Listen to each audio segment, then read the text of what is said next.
CM విజయ్కి కోర్టులో పెద్ద ఎదురుదెబ్బ తగిలింది అని చెప్పాలి. ఎందుకంటే తమిళనాడులో ఏదైతే ఉదయనిధి స్టాలిన్ అరెస్టు పనికి మాలినటువంటి అంశం మీద అనవసరంగా కెలుక్కున్నాడు.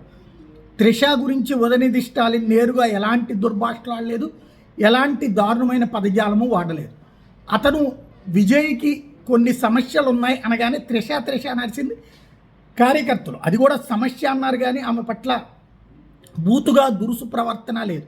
కానీ దాని ఆధారంగా కేసు పెట్టి ఏకంగా ప్రధాన ప్రతిపక్ష నాయకుడైనటువంటి ఉదయనిధి స్టాలిన్ని అరెస్ట్ చేస్తే మద్రాస్ హైకోర్టు జోక్యం చేసుకుంది.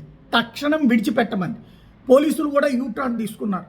ఉదయనిధి స్టాలిన్ మీద ఎఫ్ఐఆర్ నమోదైంది కాబట్టి అరెస్ట్ చేశాము, రిమాండ్కి పంపించే ఉద్దేశం లేదు అన్నారు. అసలు ఇట్లాంటి కేసుల్లో 7 ఏళ్లలోపు జైలు శిక్ష పడే కేసుల్లో అరెస్టే చేయకూడదని సుప్రీంకోర్టే చెప్పిన పనికి మాలిన కారణాలతో అరెస్టులు చేస్తున్నటువంటి రోజుల్లో తాజాగా జరిగినటువంటి పరిణామం ఇది.